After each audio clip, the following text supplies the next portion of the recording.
আচ্ছা, একটু ভাবুন তো, এমন একজন দেবীর কথা, হ্যাঁ। মানে যার উপাসনা করার অর্থই হল সমাজ যে জিনিসগুলোকে সবচেয়ে বেশি ভয় পায় হুম। সেগুলোকে বরণ করে নেওয়া। একদম। যেমন ধরুন বার্ধক্য। হ্যাঁ, বার্ধক্য, রোগ, জীর্ণতা আর চরম দারিদ্র্য। হুম। মানে আমরা তো সাধারণত দেবীদের কিভাবে কল্পনা করি? একটা স্নিগ্ধ রূপ।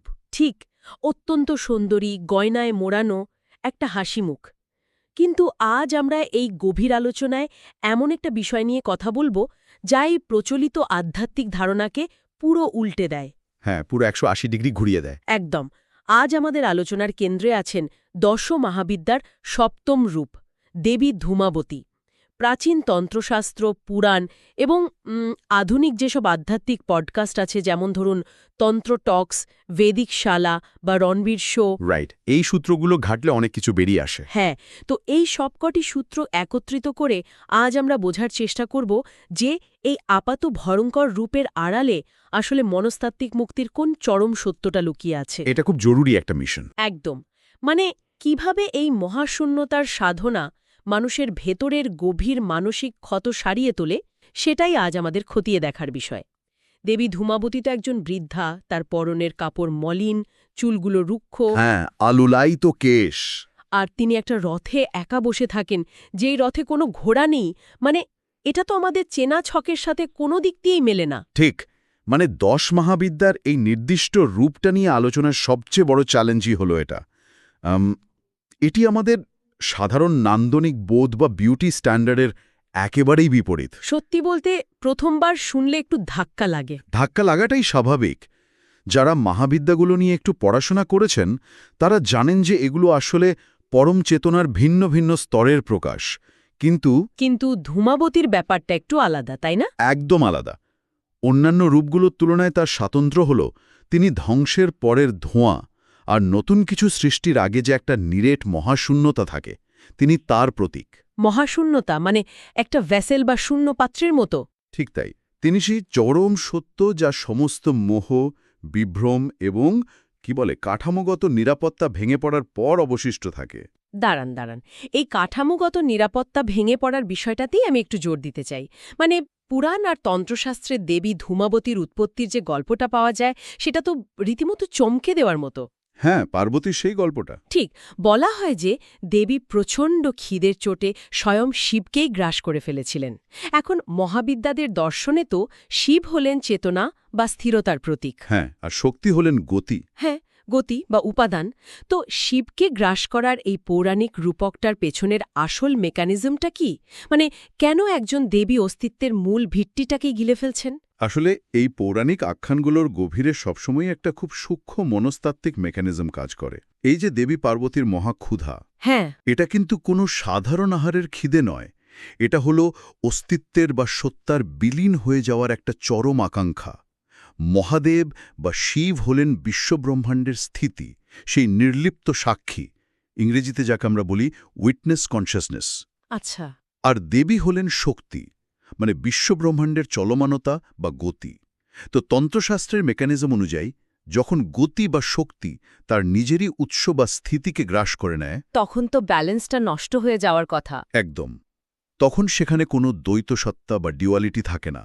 মহাদেবকে গ্রাস করার সাথে সাথেই ভারসাম্য বা ওই যে বললেন ব্যালেন্স, সেটা ভেঙে পড়ে। আর শিববিহীন শক্তির শরীর থেকে প্রচণ্ড ধোঁয়া বেরোতে শুরু করে। ও আচ্ছা, এই ধোঁয়াই কি তাহলে ধূমাবতী? ঠিক তাই। এই ধোঁয়াই হল দেবী ধূমাবতী।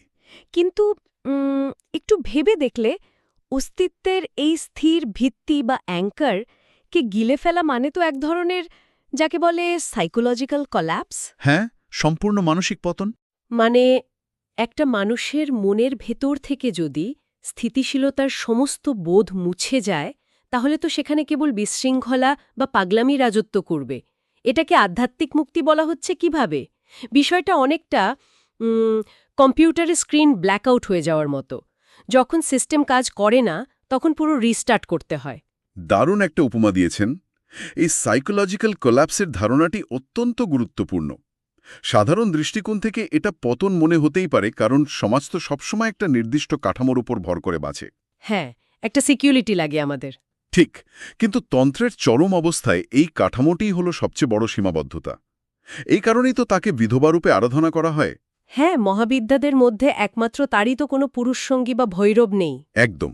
কিন্তু এই বিধবা রূপের অর্থ এই নয় যে তিনি স্বামী হারিয়ে দুর্বল হয়ে পড়েছেন। তাহলে এর আসল অর্থটা কি? এর মনস্তাত্ত্বিক অর্থ হল তার আর কোনো বাহ্যিক সমর্থনের প্রয়োজন নেই। বিশ্বব্রহ্মাণ্ডের শিব এবং শক্তির মধ্যে যখন শিব নেই, তখন শক্তি একাই সম্পূর্ণ। তিনি সম্পূর্ণ স্বনির্ভর। ওয়াও! মানে তিনি কারো ওপর ডিপেন্ডেন্ট নন? একদম না। যখন জীবনের সমস্ত আনন্দ, সম্পর্ক এবং পুরুষ সত্তার দ্বারা নিয়ন্ত্রিত কাঠামোর বিনাশ ঘটে যায়, তখন যে পরম আদিম চেতনা অবশিষ্ট থাকে, দেবী ধূমাবতী তারই প্রতীক। তার মানে দাঁড়াচ্ছে এই বৈধব্য বা একা থাকার বিষয়টা আসলে কোনো সামাজিক অভিশাপ বা অভাব নয়, বরং এটা হলো বাহ্যিক সমস্ত অবলম্বন থেকে নিজেকে পুরোপুরি বিচ্ছিন্ন করার একটা চূড়ান্ত স্বাধীনতা। ঠিক বলেছেন, চূড়ান্ত স্বাধীনতা। তাহলে তো বিষয়টা খুব স্পষ্ট হয়ে ওঠে যে কেন তার প্রতীকগুলো এমন সব জিনিস যা সমাজ সচরাচর প্রত্যাখ্যান করে। যেমন ধরুন ওই যে রথে থাকা কাক। সমাজ তো কাককে অশুভ বা মৃত্যুর প্রতীক হিসেবে দেখে। হ্যাঁ, অলক্ষণী বলে মনে করে। তাহলে আধ্যাত্মিক দৃষ্টিকোণ থেকে এই কাক আসলে কিসের কাজ করছে?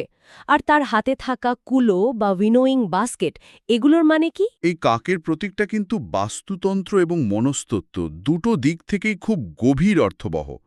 সাধারণ চোখে কাক অমঙ্গলের প্রতীক হতে পারে, কিন্তু বাস্তুতন্ত্রে বা ইকোসিস্টেমে সে কি? সে তো স্ক্যাভেঞ্জার। ঠিক, সে ঝাড়ুদার। পরিবেশের পচনশীল আবর্জনাকে সেসব পরিষ্কার রাখে। ঠিক একইভাবে আধ্যাত্মিক পথে যখন কোনো সাধক বা মানুষ চরম হতাশা বা মানসিক বিকারের ভেতর দিয়ে যান, তখন ধূম্রবতীর শক্তিরূপী এই কাক তার মনের সমস্ত পচনশীল চিন্তাভাবনা, শোক এবং ট্রমাগুলোকে ভক্ষণ করে নেয়। কাককে জীবন ও মৃত্যুর মধ্যবর্তী সীমানার প্রাণী ধরা হয়। সত্যি অদ্ভুত একটা বিষয়। আমাদের যে সূত্রগুলো ছিল তার মধ্যে লাইফ অফ বিয়ার বিসেপস পডকাস্টের একটা আলোচনায় এই কাকের উপস্থিতির খুব চমকপ্রদ একটা এক্সপিরিয়েন্সের কথা বলা হয়েছিল না? হ্যাঁ হ্যাঁ, মধ্যপ্রদেশের দতিয়াতে ওই বগলামুখী মন্দিরের পাশের ঘটনাটা। রাইট, যেখানে মন্দিরের পণ্ডিত তাদের ধূমাবতীর মন্দিরে ঢুকতে নিষেধ করেছিলেন। ঠিক। পডকাস্টের বক্তা বলছিলেন যে পণ্ডিত তাদের নিষেধ করেছিলেন কারণ সাধারণ মানুষের জন্য, যারা এই পার্থিব জীবনে মগ্ন, তাদের জন্য ধূমাবতীর এই মহাশূন্যতার শক্তির সরাসরি মুখোমুখি হওয়াটা খুব বিপজ্জনক হতে পারে। মানে এটা সাধারণ মন্দিরে গিয়ে আশীর্বাদ চাওয়ার মতো বিষয় নয়? একদমই নয়। তো তারা যখন পণ্ডিতের নিষেধ মেনে নিজেদের গাড়ির কাছে ফিরে এলেন, তখন হঠাৎ একটা বিশাল আকৃতির কাক উড়ে এসে ঠিক তাদের গাড়ির ওপর বসে।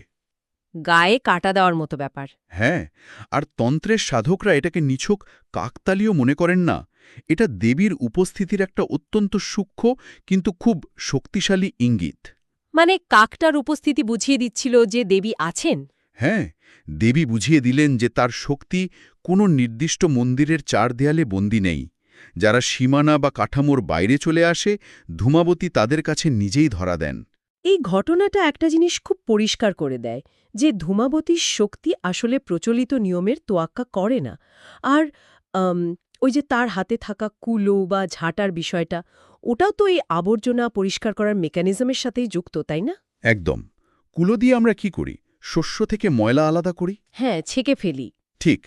তার মানে মনের ভেতরের অপ্রয়োজনীয় কর্ম, অহংকার আর নেতিবাচক চিন্তার ময়লা ছেঁকে ফেলার প্রক্রিয়াই হল ধূমাবতীর সাধনা। বুঝতে পারলাম। আচ্ছা, এই পুরো প্রক্রিয়ায় বায়ু উপাদান বা এয়ার এলিমেন্টের একটা বড় ভূমিকার কথা বলা হয়েছে বিভিন্ন জায়গায়। দেবীর গায়ের রং তো ধূসর, যা ধোঁয়ার প্রতীক। এই বায়ু বা ধোঁয়া কিভাবে মানুষের জীবনে প্রভাব ফেলে? এই বায়ু বা ধোঁয়ার মেকানিজমটা খুব অদ্ভুত।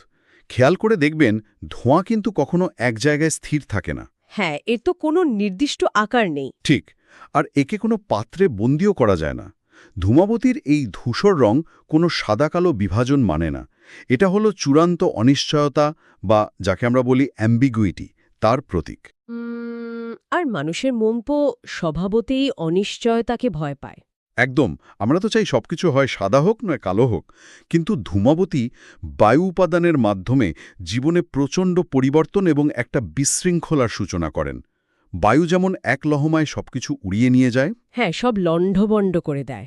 ঠিক তেমনি ধূমাবতীর শক্তিও মানুষের জীবনের স্থির হয়ে থাকা, স্থবির হয়ে যাওয়া কাঠামোকে ভেঙে প্রবল গতি এনে দেয়। কিন্তু এখানেই তো একটা বড়সড় প্যারাডক্স বা স্ববিরোধিতা তৈরি হচ্ছে। কিরকম? মানে সমাজ যাকে অলক্ষ্মী বলছে, দারিদ্র্যের দেবী বলছে, তার সাধনায় মানুষের ভেতরের দারিদ্র্য বা শোক কিভাবে দূর হতে পারে? যিনি নিজেই জীর্ণতার প্রতীক, তিনি কিভাবে কাউকে পূর্ণতা দেবেন? এটা তো একটা স্ববিরোধিতা। খুব সুন্দর একটা পয়েন্ট তুলেছেন। এই স্ববিরোধিতা দূর করতে হলে আমাদের আগে বুঝতে হবে তন্ত্রের দারিদ্র্য বলতে আসলে ঠিক কি বোঝানো হয়েছে। আচ্ছা। এখানে কিন্তু ব্যাংক ব্যালেন্স শূন্য হওয়া বা জাগতিক অর্থাবাদের কথা বলা হচ্ছে না। এটা হলো মানসিক এবং আবেগিক দারিদ্র্য। মানে মনের দিক থেকে গরিব হওয়া। হ্যাঁ, আধুনিক মনস্তত্ত্বে যাকে আমরা নেগেটিভ টেন্ডেন্সি, আফ্লিকশন বা ক্লেশ বলি, মানুষের ভেতরের বিকার, হিংসা, অন্তহীন লোভ আর দীর্ঘস্থায়ী অতৃপ্তি, এগুলোই হলো আসল দারিদ্র্য। ও আচ্ছা। দেবী ধূমাবতীর কাজ হলো এই মানসিক দেউলিয়াত্বকে একেবারে ধ্বংস করে দেওয়া। তার মানে ধরুন কোনো মানুষ যখন গভীর বিষণ্ণতায় ডুবে থাকে, যখন প্রচণ্ড কোনো শোক বা ট্রমার কারণে সে জীবনের কোনো দিকেই আর কোনো আলো দেখতে পায় না, হ্যাঁ, তখন ধূমাবতীর এই শূন্যতার দর্শন একটা শক থেরাপি বা প্রতিষেধক হিসেবে কাজ করে। হ্যাঁ। মানে আমি ভাবছিলাম বিষয়টা অনেকটা ওই জঙ্গলের দাবানলের মতো। দাবানল?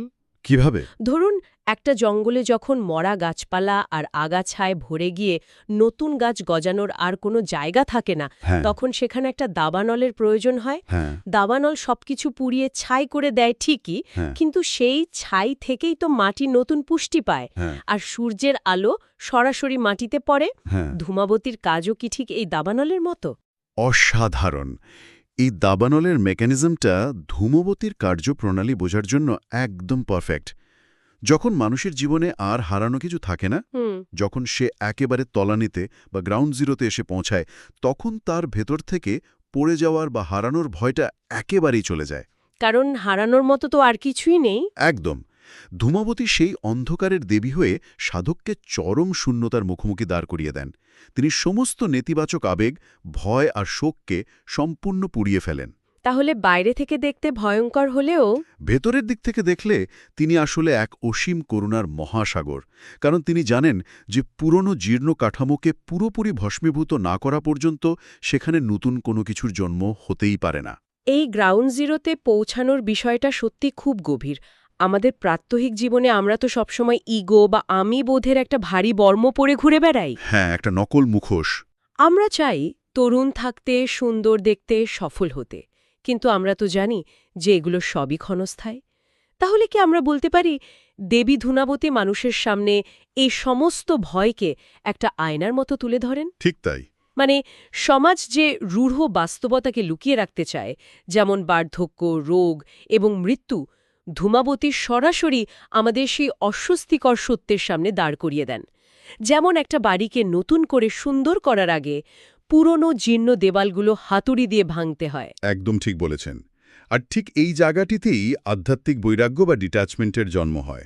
সমাজ তো বার্ধক্য বা মৃত্যুকে ভয় পায়, কারণ সমাজ পরিচয়ের উপর নির্ভরশীল। হ্যাঁ, আমাদের আইডেন্টিটি।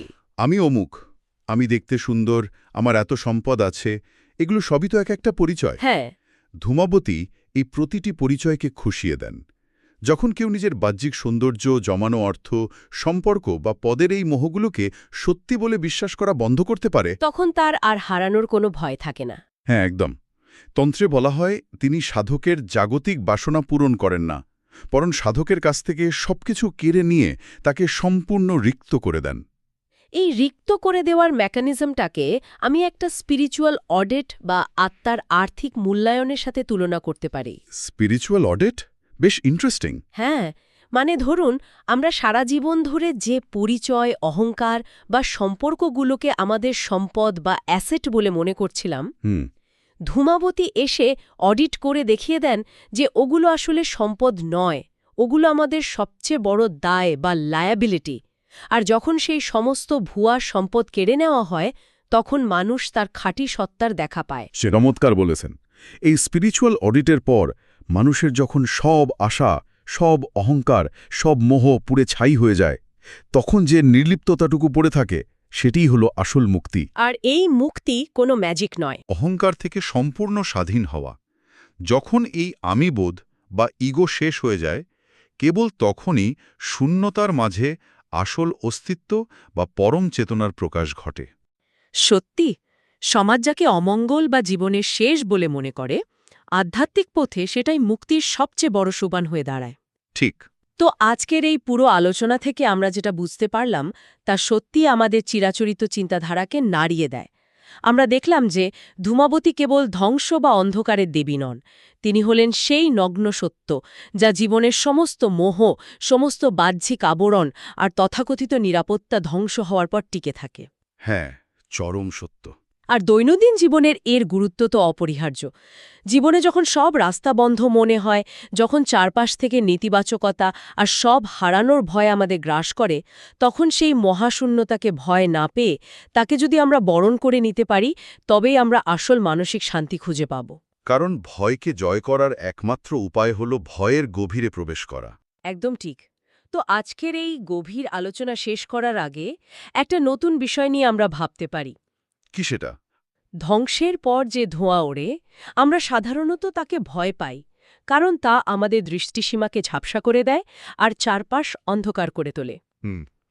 কিন্তু একটু অন্য দৃষ্টিকোণ থেকে চিন্তা করলে দেখা যায়, আমাদের জীবনের মিথ্যে মোহ, ভুল পরিকল্পনা বা মিথ্যে অহংকারগুলো যখন পুড়ে ছাই হয়ে যায়, তখন সেই উড়ন্ত ধোঁয়ার মাঝেই হয়তো আমাদের আসল, সমাজ নিরপেক্ষ এবং সম্পূর্ণ মুক্ত সত্তার দেখা মেলে। অসাধারণ একটা ভাবনা। সেই ধোঁয়া আমাদের দম বন্ধ করে না, বরং আমাদের পুরনো জীর্ণ পরিচয়কে মুছে ফেলে চিরকালের জন্য স্বাধীন করে দেয়।